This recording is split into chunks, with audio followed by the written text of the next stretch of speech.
Përshëndetje të nderuar shikues, jeni me magazinën informative 21 drejt për drejt.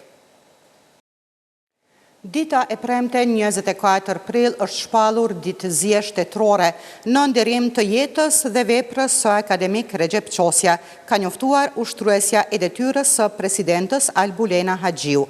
Ajo ka thënë se ky vendim vjen si shprehje e respektit institucional për koordinimin e tij të jashtëzakonshëm për kontributin e tij në kulturën shqiptare. Me këtë vendim, shteti ynë shpreh nderimin dhe mirënjohjen për një personalitet që i dha kulturës shqiptare dije, vepër dhe autoritet, ka theksuar Haxhiu. Ish-kryetari i Akademisë së Shkencave dhe Arteve të Kosovës, Mehmet Kraja, ka reaguar pas ndarjes nga jeta të akademikut dhe shkrimtarit Recep Qosja, duke cilësuar atë si zërin e ndërgjegjes së zgjuar kombëtare. Në reagimin e tij, Kraja shkruan se me vdekjen e Qosjes mbyllet një epokë e idealistëve të mëdhenj, të cilët sipas tij folën për kombin me një zë që te kalonte kufizimet e kohës. Recep Qosja ishte zëri i ndërgjegjes së zgjuar kombëtare. Bashkë me të merr fund epoka e idealistëve të mëdhenj, të cilët për kombin folën me zë që kumbon larg dhe te kalon kufizimet e kohës, ka shkruar Kraja. Në reagimin e tij, ish-kryetaria Shakut ka ngritur edhe kritika ndaj institucionit, duke thënë se disa anëtar duhet ta pastrojnë ndërgjegjen për mënyrën se si, sipas tij, i u mbyll dera e Akademisë Recep Qosjes. Deputetët e Kuvendit të Kosovës kanë mbajtur 1 minutë heshtje në nderim të jetës dhe veprës pas ndarjes nga jeta të Recep Qosjes. Kryeparlamentarja Albulena Haxhiu ka thënë se ai ishte një figurë e shquar e mendimit shqiptar dhe veprimtar i palodhur për çështjen kombëtare. Kemi pranuar një lajm të hidhur për ndarjen nga jeta të akademikut dhe të intelektualit Recep Qosja. Recep Qosja ishte një figurë e shquar e mendimit shqiptar, studiues, shkrimtar dhe veprimtar i palodhur për çështjen kombëtare. Në shenjë respekti dhe nderimi për jetën dhe veprën e tij, ju ftoj që ta bëjmë 1 minutë heshtje.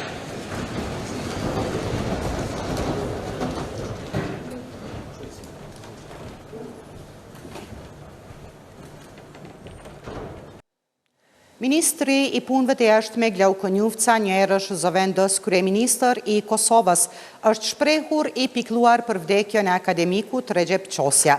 Përmes një postimi në Facebook, Njufca tha se kolosi i fundit intelektual e la sot popullin kosovar.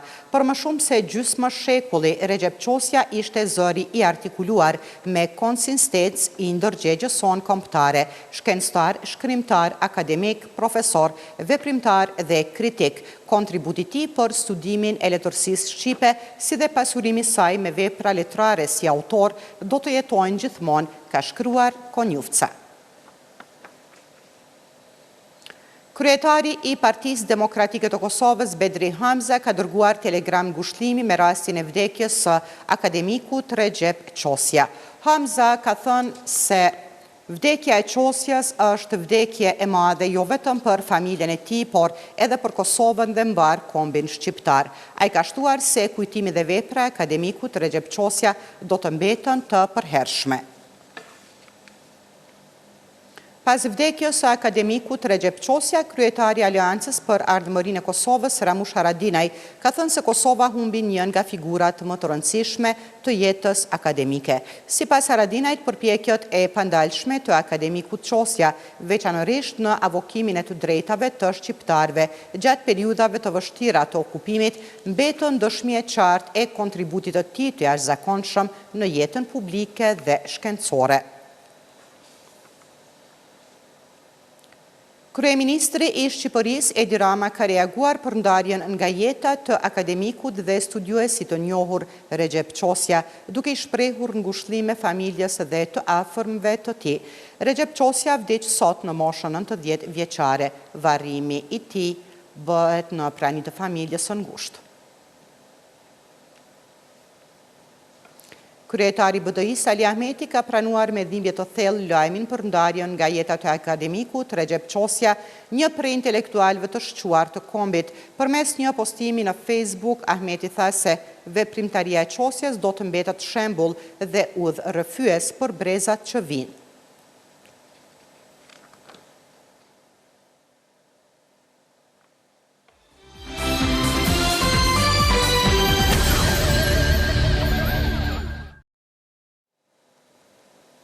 Krye parlamentarja Albulena Haxhiu ka thënë se kjo javë do duhet të shfrytëzohej në drejtim të arritjes së një konsensusi për zgjedhjen e presidentit. Megjithatë, sipas saj nuk ka reflektime as vullnet nga partitë opozitare për postin e presidentit. Ajo pas mbledhjes së kryesisë së kuvendit theksoi se vendit nuk i duhen zgjedhjet e jashtëzakonshme. Gjithë kjo javë që kemi pasur para vetës të shfrytëzohet në drejtim të arritjes së një konsensusi për të zgjedhur presidentin apo presidenten e vendit me mandat 5 vjeçar. Vendit nuk i duhen zgjedhjet e jashtëzakonshme në Republikën e Kosovës. Unë kam thënë edhe dje që situata aktuale po ngjason me situatën e vitit kaluar, ku edhe përkundër faktit që kishte takime, nuk kishte vullnet, as minimumi i vullnetit për të dalur nga ngërçja apo blokada e krijuar në vitin e kaluar. Unë sot e kësaj dite nuk e di se kush është emri i kandidatit të opozitës apo të PDK-s, të LDK-s për president. Nëse ju e dini më tregoni, por unë të paktën deri tani, as nga takimet që ka pas kryeministri Kurti dhe as publikisht, nuk kam dëgjuar që këto dy subjekte politike kanë ndonjë emër për president. Le ta bëjnë atë. Le t'i propozojnë emrat e kandidatëve për president, pastaj i trajtojmë ato dhe flasim e vendosim për këtë. Por me mungesën e vullnetit në takime dhe me mos propozim të asnjë emri të ndonjë kandidati konsensual ose që nuk është pjesë e partive politike, mendoj që po e dëmtojnë Republikën e Kosovës, por nëse kështu kanë vendosur, atëherë ne s'kemi çka ju bëjmë. Shefja e grupit parlamentar të lëvizjes Vetëvendosja Arbiena Gafci tha se kanë bërë propozime për marrëveshje politike për çështjen e presidentit, duke mohuar se kanë bërë pazare në ofertat e tyre për këtë post. Gafci vlerësoi se kryeministri Kurti po angazhohet në vazhdimsi, që sipas saj të gjendet zgjidhja për presidentin. Dishmërinë edhe për ofrimin e pozitës kryetares së kuvendit, qoftë për LDK-n, qoftë për PDK-n. Në ditët e mbetura, unë vërtet pres që të gjithë deputetët, por veçmas udhëheqësit e partive politike, të cilët mbi gjitha deklarojnë që janë për shmangjen e zgjedhjeve të reja, të tregojnë për te asaj se bllokojnë, do të thonë, mundësinë për gjetjen e zgjidhjeve, të tregojnë specifikisht çfarë për ata do të ishte e vlefshme apo e dur.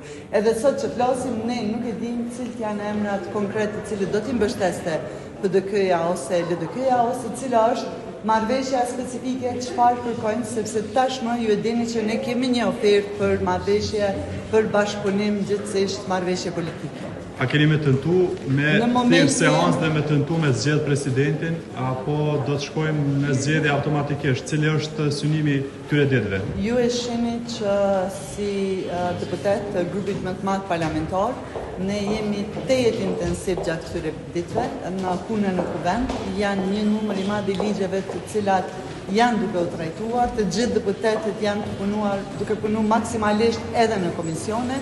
Sot në mbledhjet kryesisë u vendos edhe për një seancë të cilën kemi propozuar ta kemi ditën e hënë. Pra ne do të kemi 2 seanca, një seancë solemne në nderim të mikut të madh të Republikës së Kosovës, Elia Tengëll, ndërkohë që kemi edhe një seancë ku do të votohen 2 anëtarët e Këshillit Gjyqësor të Kosovës, anëtarët e bordit të LTK-s, anëtarët e bordit të KFM-s dhe disa projekt ligje tjera të rëndësishme. Ndërkohë që ditën e hënë do të kemi një seancë ku do të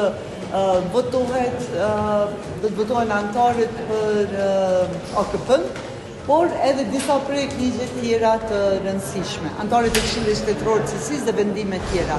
Si deputet të lëvizjes Vetëvendosje, edhe me datën 5 mars, por edhe cilëndo prej ditëve që kanë në propozim, jemi të gatshëm edhe të vullnetshëm që të votojmë për presidentin e vendit. Pra, këtë pyetje duhet t'u bëni edhe deputetëve të partive tjera, ndërkohë që Kryeministri Kurti, kryetari i Lëvizjes Vetëvendosje, është duke u angazhuar edhe në vazhdimsi ka bërë propozime në zgjidhje të ngërçit në të cilën jemi. A keni merrit pazuarin në zonën Agapci për çështjen e propozimeve, ofertave për opozitën? Kështu, më bën një pyetje nga njëri prej kolegëve tuaj edhe pak më herët në raport me pazarët, siç i quajtet edhe ju. Lëvizja Vetëvendosje gjithmonë ka qenë serioze dhe transparente në propozimet, ofertat e veta. Për mua, pazar nënkupton praktika që i kemi parë, që të fatmirësisht i takojnë së kaluarës, kur është diskutuar për terminale doganore, për pozita në ambasada, për favore individuale e për grupe të ngushta të interesit, ndërkohë që lëvizja bën propozime për marrëveshje politike në mënyrë proporcionale me mbështetjen që na kanë dhënë qytetarët, po për te kësaj, për të zgjidhur këtë ngërç të ri në të cilën jemi pas më shumë se një vit bllokate për shkak të pozitës së kryetares së kuvendit, ne kemi qenë madje edhe gjeneroz në propozimet që kemi bërë për LDK-n si partia e tretë me numër dukshëm më të vogël të deputetëve se sa Lëvizja Vetëvendosje, duke ofruar pozitën e dytë në qeveri dhe 4 ministri për të udhëhequr, ose edhe njërën nga 3 pozitat më të rëndësishme shtetërore, pozitën e kryetarit të kuvendit. Me emrin e Konjufcës dhe Mund Hoxha Kollçokut, a do të ketë seancë apo jo? Ne kemi propozuar zotin Glau Konjufca në kryetarin e Lëvizjes për president, siç e dini, në mënyrë që të mos ketë një blokad në të cilën në pa që jemi. Aktualisht, ne nuk kemi ndëgjuar ndonjë emër tjetër i cili do të sfidonte zotin Konjufca për president. Personalisht, mendoj që nën kryetari i Lëvizjes, zëvendës kryeministri, ministri i punëve të jashtme, zoti Glau Konjufca do të bënte një punë të shkëlqyeshme si president. Nëse dikush ka një mendim tjetër, do duhet të na tregonte kush është presidentja apo presidentja që do të bënte më mirë këtë punë. Partisë Demokratike të Kosovës nuk i duhet asgjë pozita e kryetarit të kuvendit, tho deputeti kësaj partie Enver Hoxhaj, duke komentuar ofertën e kryeministrit Albin Kurti për zgjedhjen e presidentit. Ai deklaron se lideri i Lëvizjes Vetëvendosje është jo serioz në këtë proces dhe se po e dërgon vendin në zgjedhje të reja. Sipas tij, përmes kësaj po dëshmohet se Kurti nuk dëshiron të qeverisë derisa e sheh se Kosova po hyn në një fazë të vështirë ku kriza politike mund të thellohet edhe më tej pas zgjedhjeve të reja. Hoxhaj thotë se për PDK-n zgjedhja e presidentit tashmë është çështje e mbyllur, ani pse kanë mbetur edhe 5 ditë afat kushtetues për të gjetur një zgjidhje. Si Partisë Demokratike të Kosovës ka marrë vendim që për neve si proces është i mbyllur, përpjekja ka qenë serioze, por mendoj që zoti Kurti ka jo serios me këtë proces, me që në 2 muajshin e parë të këtij vitit, në janar dhe në shkurt, ka ndodhur vetëm 2 takime me zotin Hamza. Gjatë kësaj kohë kur gjykata kushtetuese na dha një afat shtesë, nuk ka pas ndonjë takim serioz, ka pas vetëm komunikim përmes SMS-ave. Prandaj nëse ne shkojmë në zgjedhje nuk shkojmë se Partia Demokratike e Kosovës dëshiron me çu vetë në zgjedhje, po pse zoti Kurti nuk ka vullnet të qeverisë të udhëheq, të ketë dialog serioz me partitë politike dhe të zbaton atë pjesën e kushtetutës, se çfarë thuhet që presidenti zgjidhet si rezultati një dialogu në mes të forcave politike. Gjasë në vyneve puna e pozita e parlamentarit. Ne duam të japim kontributin për ta zgjidhur presidentin dhe për ta ushtuar rolin kushtetues si parti politike. Me qëllim që vendi ka nevojë që ta ketë një figurë e cila e reflekton unitetin e qytetarëve, e cila ka integritet, e cila mund ta përfaqëson vendin brenda dhe jashtë. Dhe edhe kur jeni opozit, e keni mandat që duhesh me udhëheq vendin, duhesh me kontribuar. Dikush tjetër ka marrë mandat me qeverisë, po ai që ka marrë mandat me qeverisë dhe ne që kemi marrë mandat opozitar, gjithë ne udhëheqmi vendin, por neve gjë nuk na vyn pozita e kryetarit të kuvendit, se nuk e kemi një shqetësim të tillë. Ne kemi një shqetësim ma fundamental në këtë vend, se cili është sistemi jonë politik dhe sa është funksionimi demokratik i institucioneve, aperujmë karakterin demokratik të këtij vendit dhe se si do duhej ta shmangmi një situatë që një partije vetme politike mos t'i ketë të tri pozitat udhëhecën në qeverisë, do të ishte jo në interes të qytetarit, jo në interes të shoqërisë, jo në interes të Republikës së Kosovës. Përndryshe ne nuk marrëme pjesë në një proces të tillë për ta marrë pozitën e kryetarit të kuvendit, se bosh gjë nuk i vyn Partisë Demokratike të Kosovës pozita e kryetarit të kuvendit. Unë shoh si një fazë të vështirë në cilën ka hyrë Kosova, ku kriza do të thellohet dhe do të përkëtësohet dhe si një situatë permanente politike ku vendi është në konflikt permanent institucional, sikur se vitin e kaluar që kishim me zgjedhjen e kryetarit të kuvendit dhe në kryetarëve, tash është në konflikt permanent institucional me zgjedhjen e presidentit, një paralizë, një blokadë institucionale e cila në fakt dobëson vendin brenda, po dobëson në raport me botën e jashtëm. Shefja e grupit parlamentar të Lidhjes Demokratike të Kosovës, Jehona Lushaku Sadriu, ka kritikuar deklaratat e kryeministrit Albin Kurti lidhur me mundësinë e mbajtjes së zgjedhjeve të reja, duke cilësuar ato si tregues të një tendence për krizë politike dhe kontroll institucional. Ajo tha se Kurti është kryeministër, dëshiron të prodhoj më shumë kriza për të qeverisur i pambikëqyrur. Kur një njeri me kaq shumë fuqi dhe me kaq shumë legitimitet nuk arrin të prodhoj një zgjidhje. Madje thret partitë politike në negociata, thret që duhet t'ja përkrahim një kandidat totalisht partijak me librezë partijake. Nuk është se ne kemi diçka kundër zotit Konjufsa, por është paradoksale dhe absolutisht e papranueshme që në negociata për me zgjedhë një president konsensual vjen një propozim për kandidat partijak. Këto e ka thënë vetë zoti Kurti që nuk do të kemi president me librezë partije dhe ndërkohë që propozimi i tij vetëm është Lau Konjufsa. Edhe kjo është për një mend është e papërgjithshme si veprim. Zoti Lushaku, merrni pjesë në seancës së thirrjet gjatë këtyre ditëve për presidentin apo jo? Ne marrim absolutisht në bazë të përgjegjësisë sonë, ne marrim pjesë në seanca të cilat rezultojnë me zgjidhje në të mirën e qytetarëve, por zgjedhja e presidentit nëse ka propozime partijake, siç ka qenë herën e kaluar, jo, absolutisht jo, sepse ne shkojmë për të zgjedhur, për t'i dhënë vendit një president, ashtu siç e kërkon kushtetuta e Kosovës, por jo një zgjatim të një partisë së madhe e cila tenton t'i kapë të gjitha institucionet kryesore të vendit.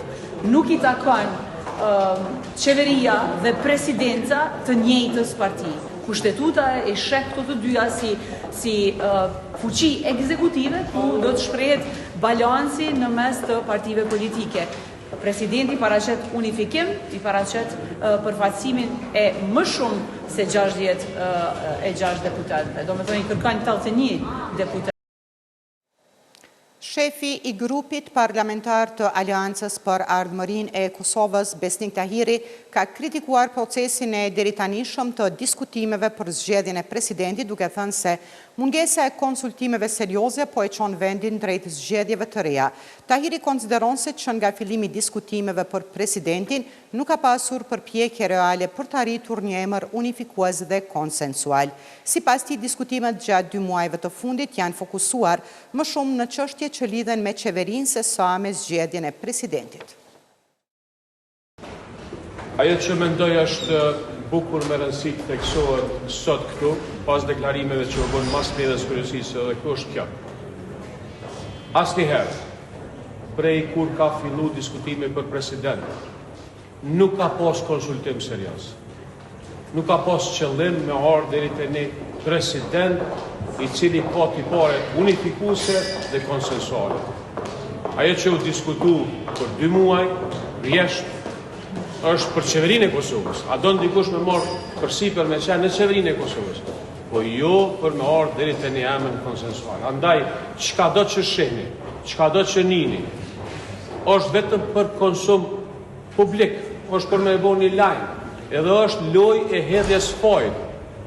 E faji dihet ku është, 66 deputet i ka lëvizja vetëvendosje u udhëhet qeverin me 21 antar dhe 450 njerëz që punojnë të nuar politik. Për president nuk i ka, debati nuk ka ndodhur asnjëherë dhe po vazhdon kështu. Kjo rrjedhimisht na çon në një situatë të thjeshtë, e cila është situata jo më e mirë për popullin e Kosovës. Zgjedhje. Nuk do të marrim pjesë në seancë ku do të jenë 2 kandidatë propozuar prej një partie, se ky shtet, këto institucione nuk janë një partie, janë të demokracisë, të shumë partive, po nuk marrim pjesë në atë seancë. Nuk e dim çka do të ndodhë, po ajo që kem pa për shkak se nesër Aleanca nuk kem qenë pjesë e diskutimeve me president, e shohim që tendenca është me ardhur deri te një ditë e fundit, kur shpallën zgjedhjet dhe kur përfundohen një mori ligjesh, një mori emrimesh, të cilat në esencë e kanë emrimin e njerëzve partijak dhe jo profesional. Kuvendi i Kosovës ka miratuar në leximin e dytë projekt ligjin për masat e përkohshme të produkteve themelore në raste të veçanta të destabilizimit në treg.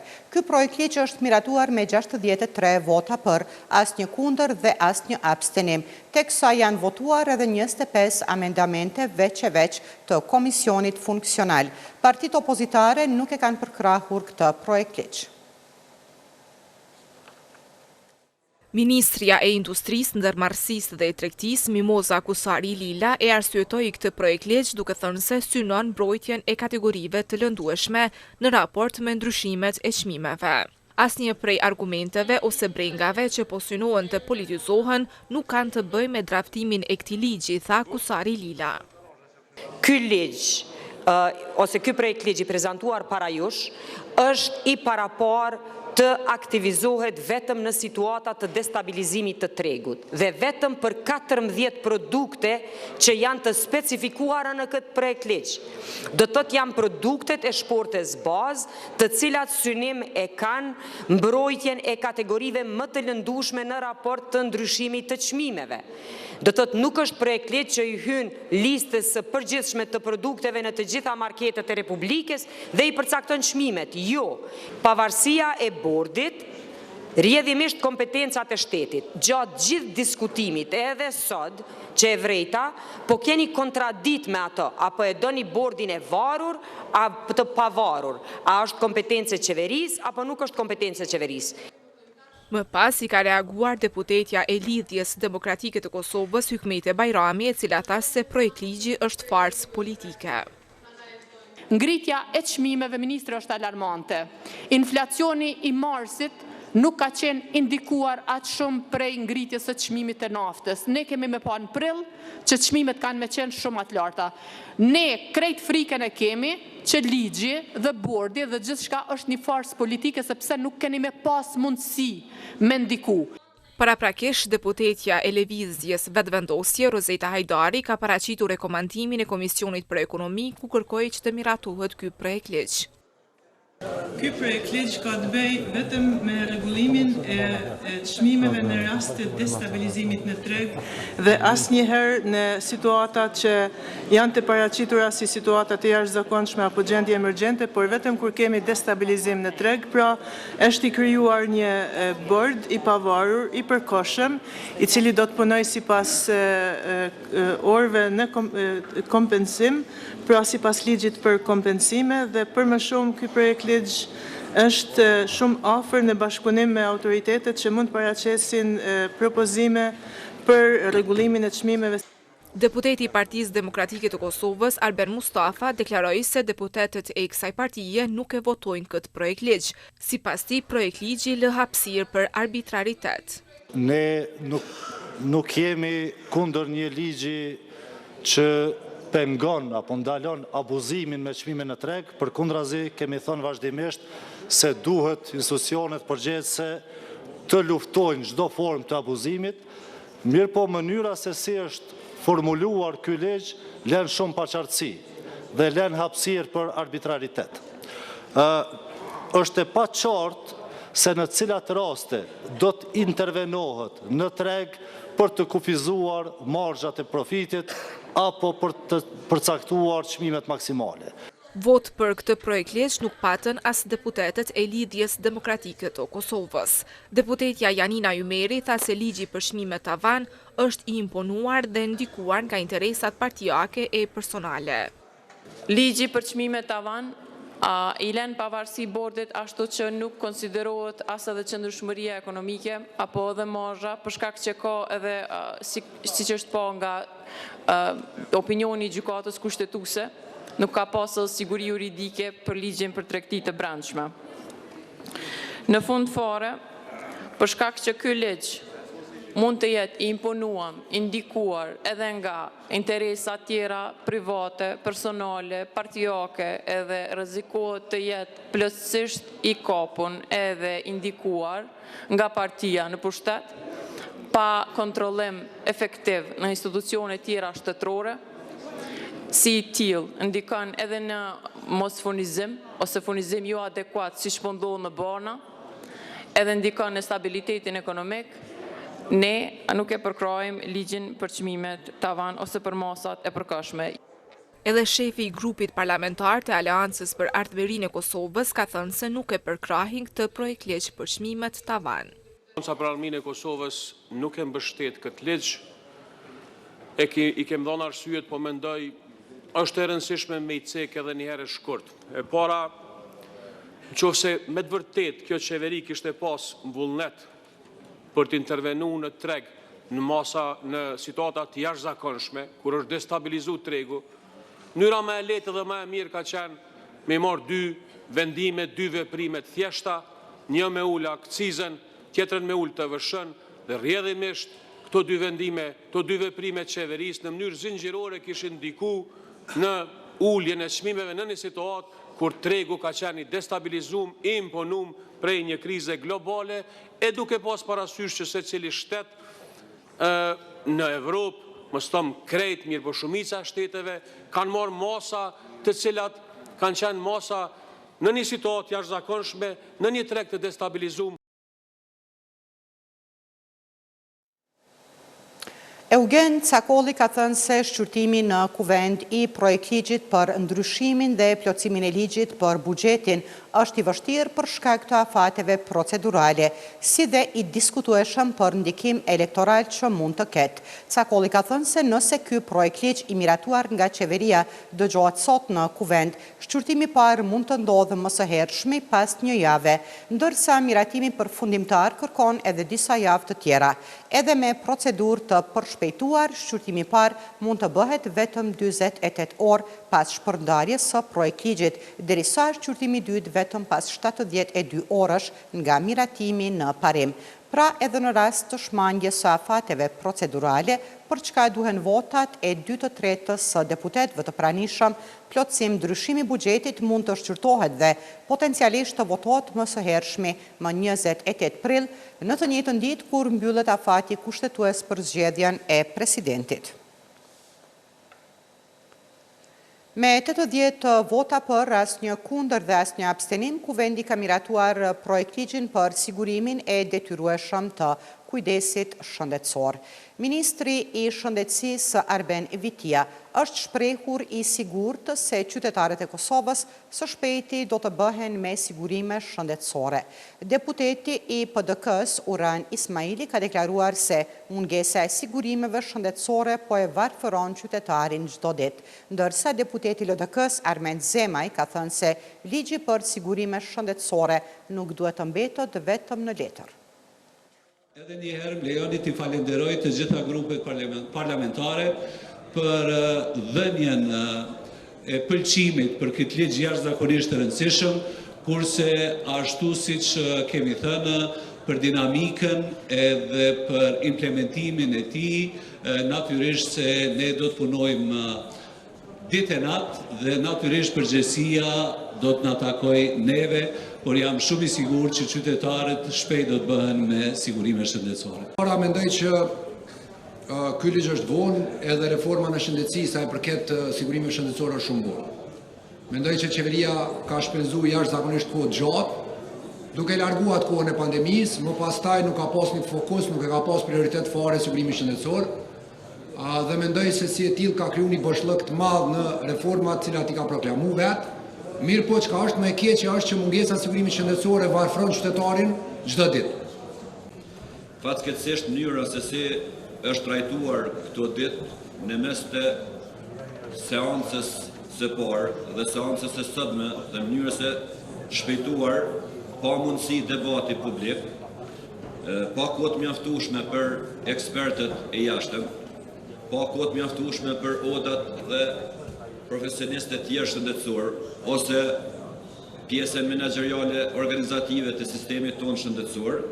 Edhe kjo çështje shkel e shka jo vetëm që nuk e funksionalizon këtë ligj, po e dëmton drejt për drejt besimin e qytetarëve edhe vetë përpjekjet për të ndërtuar një shëndetësi të zhvilluar edhe të qëndrueshme. Mes kundërshtimeve nga partitë opozitare, Kuvendi i Kosovës ka miratuar ligjin për shtetësinë e Kosovës. Ky ligj mori gjithsej 69 vota për dhe 2 vota kundër.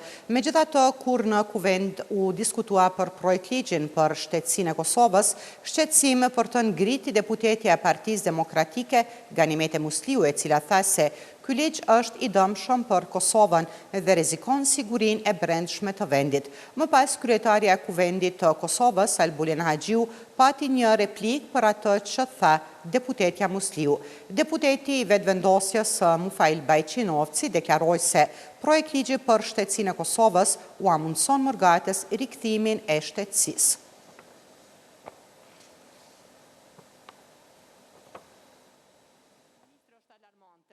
Inflacioni i marsit nuk ka qenë indikuar atë shumë prej ngritjes së çmimit të naftës. Ne kemi me pa në prill që çmimet kanë me qenë shumë atë larta. Ne krejt frikën e kemi që ligji dhe bordi dhe gjithçka është një farsë politike sepse nuk keni me pas mundësi me ndiku. Ky projekt ligj ka të bëjë vetëm me rregullimin e çmimeve në rast të destabilizimit në treg dhe asnjëherë në situata që janë të para Ligjin për shtetësinë e Kosovës ngriti deputetja e PDK-s Ganimete Musliu, e cila tha se ky ligj është i dëmshëm për Kosovën dhe rrezikon sigurinë e brendshme të vendit.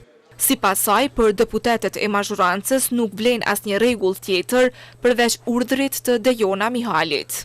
Ju bëj thirrje juve para sa të nënshkruani këtë ligj, sepse siç duket, me që veç jeni ushtruese detyre e presidentes, ju do ta keni fatin ta nënshkruani këtë ligj pas të vite. Ju kisha lutur shumë që ta lexoni mirë dhe të merrni këshilla, sepse ky ligj e rrezikon sigurinë e brendshme të Kosovës.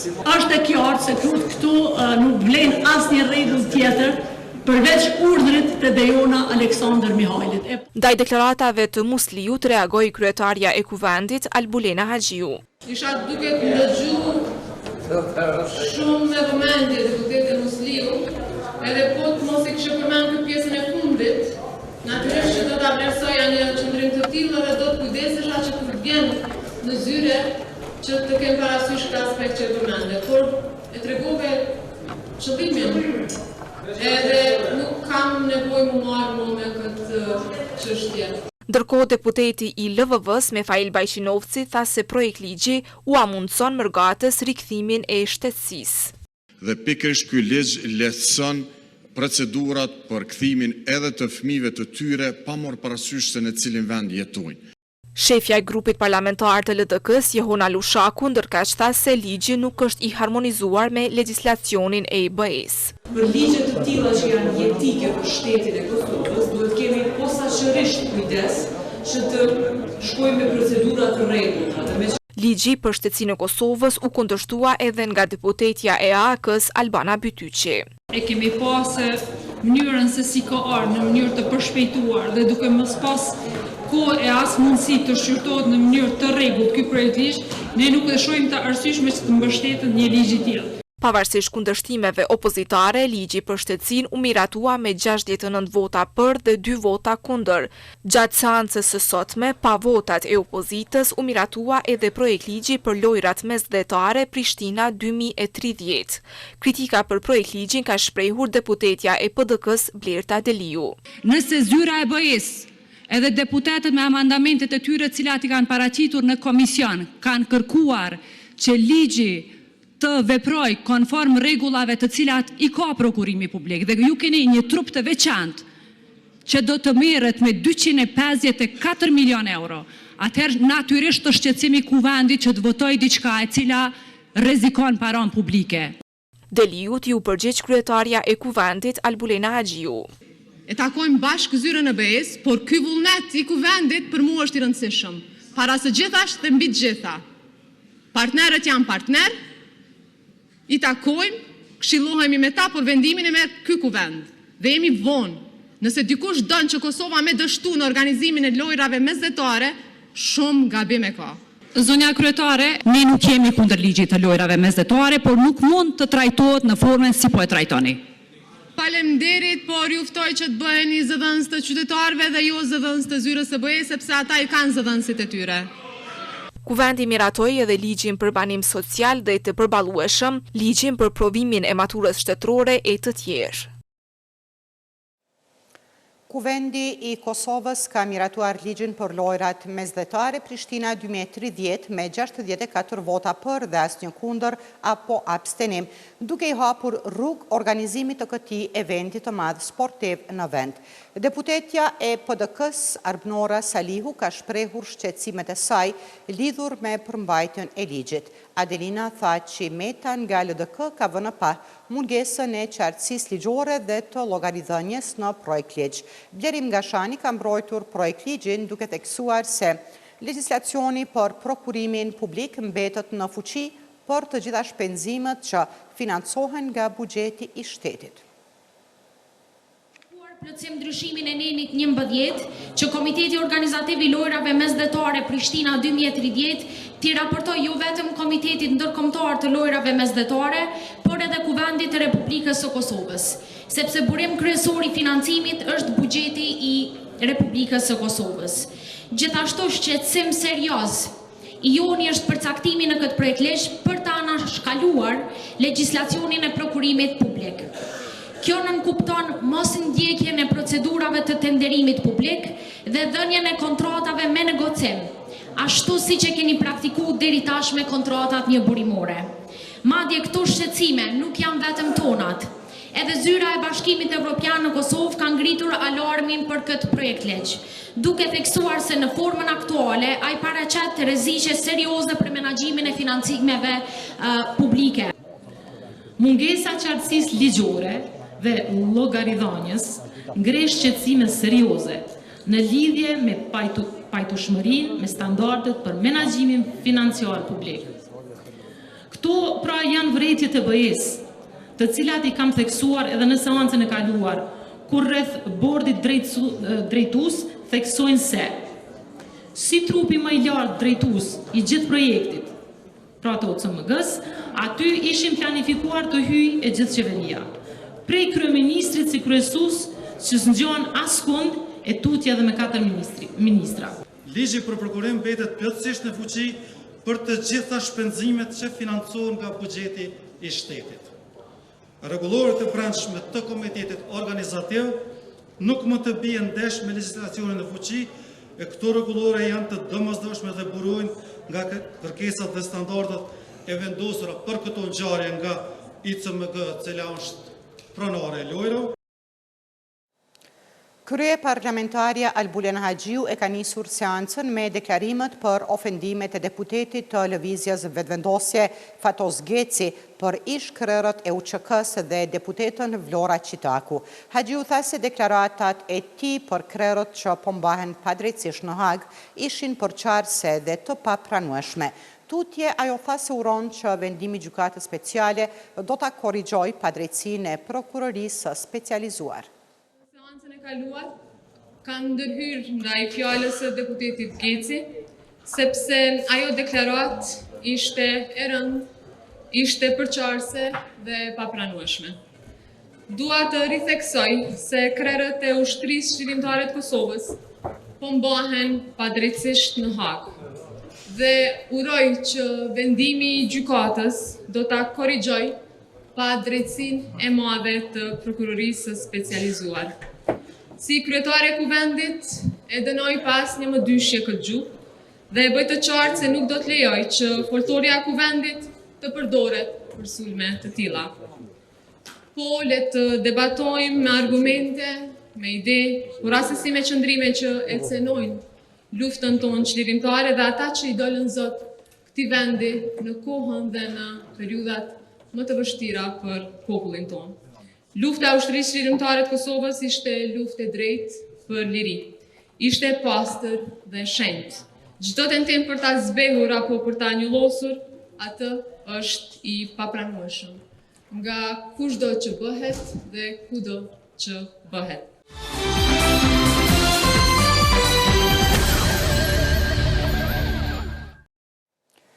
Kanë kaluar një javë nga ngjarja tragjike në komunën e Malishevës ku humbën jetën 3 persona, babai me 2 fëmijët e tij, vajzën 12 vjeçare dhe djalin 9 vjeçar, si pasojë e asfiksimit nga tymi shkaktuar në banesën e tyre. Trupat me kërkesë të prokurorisë ishën dërguar në Institutin e Mjekësisë Ligjore për obduksion, raport për të cilin familjarët ende nuk kanë pranuar përgjigje. Ilir Berisha ishte baba i 4 fëmijëve.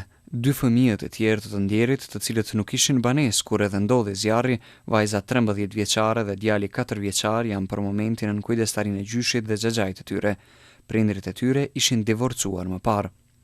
Drejtori i Shëndetësisë dhe Mirëqenies Sociale në këtë komunë, Amrush Elshani, bën të ditur se kjo familje ishte në banim social që nga viti 2021, e përveç skemës sociale, edhe vajza që nuk i mbjetoi tymit kishte një pension të fëmirisë nga viti 2022. Ai tregon se janë duke punuar në marrjen e vendimeve dhe të kujdestarisë për fëmijët. Sipas informatave që kam nga Drejtoria e Shërbimeve Publike, kjo familje është prej vitit 2021 në banimin social. Nuk kemi pas ndonjë problem të paraqitur zyrtarisht.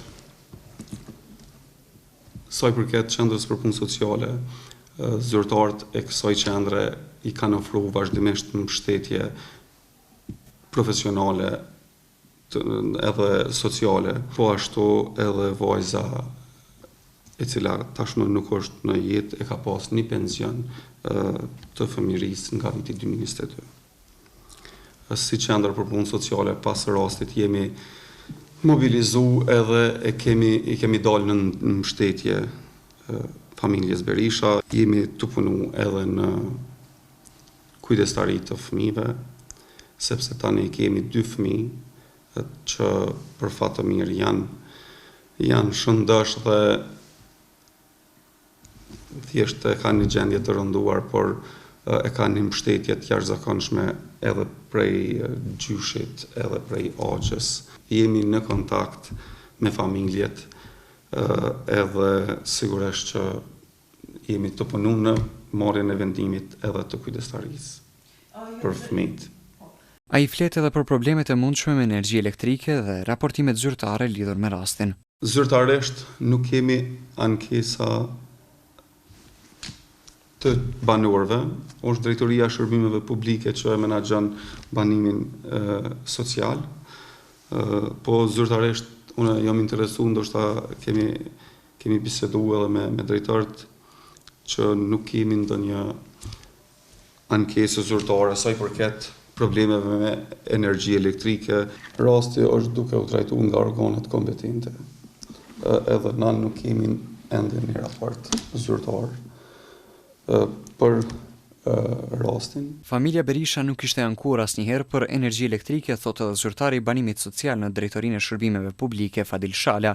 Shala ka bërditur se 2 objektet dhe çerdhet janë të kyçura me një transformator të veçantë që është i krijuar në bazë të pëlqimit elektroenergjetik. Banuesi Ilir Berisha ka qenë i strehuar me familjen në bazë kontratës, e cila është e paraparë në bazë të infrastrukturës ligjore në afat prej 3 viteve dhe ku pas përfundimit këtij afati zakonisht bëhet prap një vizitë formohet komision nga una në bazë kërkesës drejtorisë, nga una kryetar, formohet komisioni dhe bëhet prap vizitë tek ato familje, ai kanë ndryshuar diçka gjendja tyre ekonomike apo e banimit, kanë ndërtuar ndonjë banim apo shtëpi që nuk i plotësojnë tash kriteret dhe që do të lëshoj banesën. Për shkak të këto objektit ato nuk kemi pasur me shkrim dhe një çështje të tillë, për shkak se edhe objekti 0-2 edhe 2 qelët janë të kyqur me një transformator të veçantë që është posaçërisht i bërë mbas pëlqimit elektroenergjetik. Ilir Berisha me 2 fëmijët e tij humbën jetën më 16 prill në lagjin Mirdita në Malishev. Fillimisht ishte dyshuar se ata humbën jetën nga një shpërthim i një bombole të gazit, por më pas u mohua nga organet e sigurisë. Aktualisht organet kompetente janë duke u marrë me rastin për të gjetur shkaktarin e tymit të shkaktuar në banesën e tyre. Sot është bërë promovimi i ribotimit të librit Mbrojtja e shkollës shqipe dhe protesta e Prishtinës, një vepër që dokumenton një nga ngjarjet më të rëndësishme të rezistencës paqësore në Kosovë gjatë viteve 90. Në këtë aktivitet morën pjesë përfaqësues të institucioneve arsimore, dekan, veteran të arsimit, drejtues shkollash dhe mësimdhënës. Iniciatori i botimit të librit, profesori Sadik Krasniqi vlerësoi kontributin e të gjithë pjesëmarrësve në realizimin e kësaj monografie dhe theksoi rëndësinë e saj për brezat e ardhshëm. Krasniqi theksoi se qëllimisht libri është botuar pa emër autori, pasi është rezultati një pune të përbashkët të Këshillit Organizativ. Ai nënvizoi se synimi kryesor ka qenë që të lidhet një dëshmi historike për brezat e ardhshëm e jo të promovohet merita individuale. Dita e parë e protestave ka qenë paqësore, ndërsa dita e dytë ka qenë objektiv që të kthehemi në objektet shkollore tona, qoftë edhe me rezistencë ndaj policisë. Organizimi i protestës nuk ka qenë i vështirë, sepse populli ishte i gatshëm me u përgjigj ftesës së organizatorëve që njiheshin nga strukturat e organizative të asaj kohe. Duke folur për rëndësinë e kësaj vepre, Dr. Flamur Shala theksoi se libri paraqet një dëshmi të qëndrueshme historike për organizimin dhe rezistencën qytetare të kohës.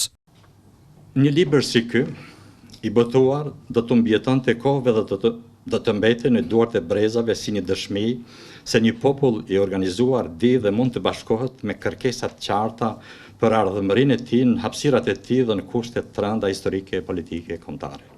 Në këtë promovim u theksua dhe protesta e 12 tetorit të 1992-s, që përbën një moment kyç në historinë moderne të Kosovës, duke reflektuar refuzimin e plot politik dhe institucional ndaj sistemit të atëhershëm dhe duke shënuar fillimin e një faze të re të rezistencës. Profesori dhe kryetari i Këshillit Organizativ të protestave të asaj kohe, Fetah Bylykbashi, kujtoi organizimin dhe sfidat gjatë zhvillimit të protestave. Koha koha e protestës ka qenë e caktuar 1 orë. Edhe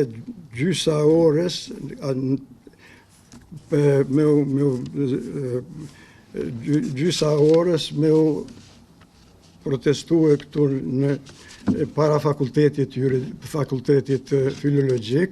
Libri sjell një pasqyrim të gjerë të rrethanave historike, politike dhe shoqërore të kohës, duke trajtuar rolin e arsimit dhe shkollës shqipe në ruajtjen e identitetit kombëtar dhe organizimin e rezistencës qytetare.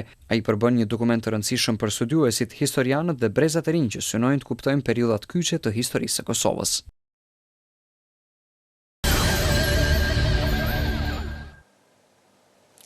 Informacionet më të reja mund t'i gjeni në portalin tonë rtv21.tv. Mirupafshim.